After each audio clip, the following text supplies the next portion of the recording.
Good evening. This is A Word to Live By, Episode 1. I am your host, and I am going to be getting into Matthew chapter 5, verse 13 to 15. I'm using the Zondervan Holy Bible 2015 edition, amplified. And for context, since it's amplified, I will be reading all of its context. So if it's square brackets, I'll read it.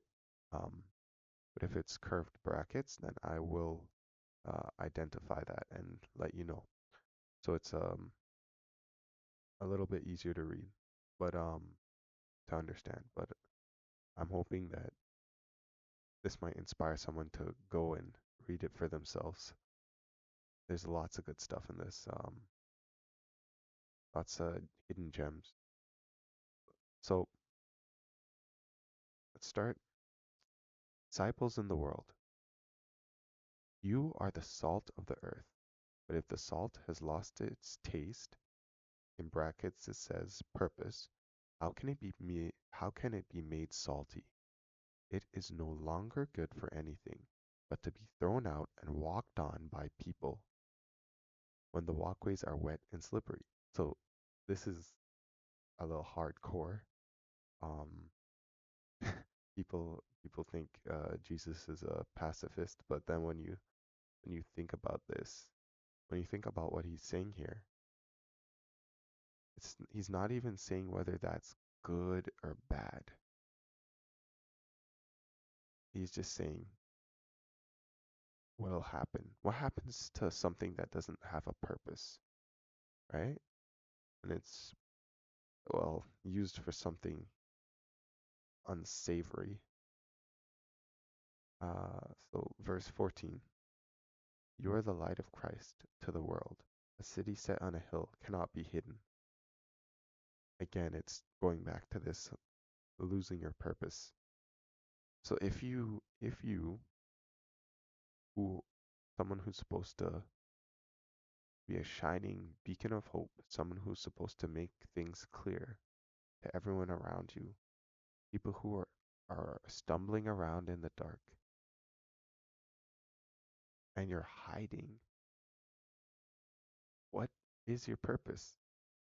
Even if you have a purpose, even if you know your purpose, well, do you think people are going to treat you like like salt that's lost its taste, or like salt that's salty? Because salt that's not salty is basically sand.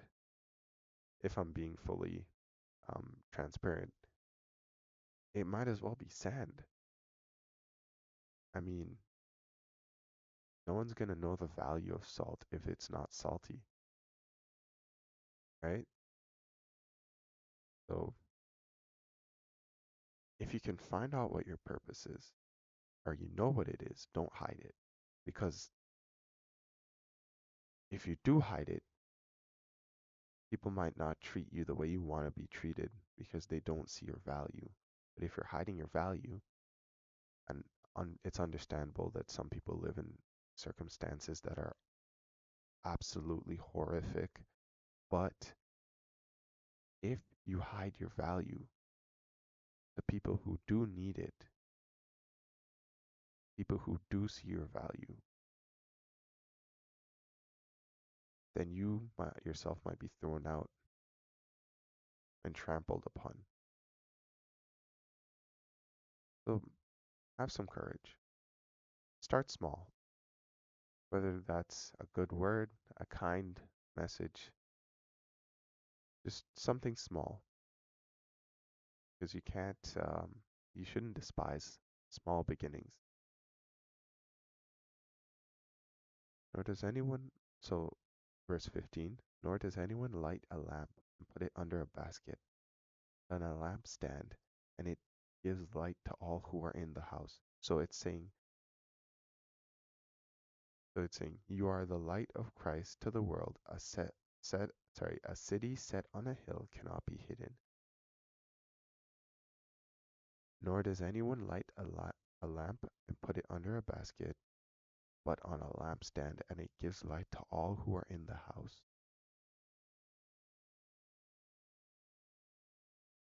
So you're supposed to be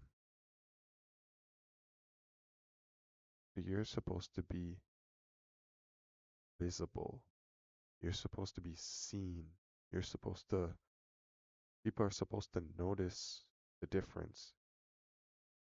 A city is a place to stay. It's a safe space. It's a safe place. You don't put a city, at least I'm inferring here, I don't think you put a city at the bottom of a valley. I think you put a city, like it says, on top of a hill. What city needs to be hidden? Like LA or New York or some popular city. If you couldn't get to the city, what is the point of the city? Capital cities, national monuments, places of interest. If you can't go there, what's the point? Might as well just be a rock somewhere, out of sight, out of mind.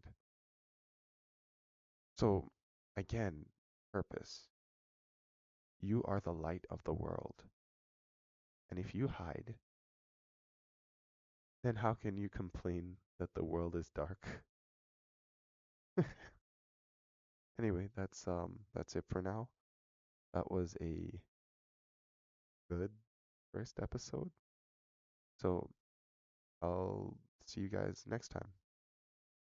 Take care.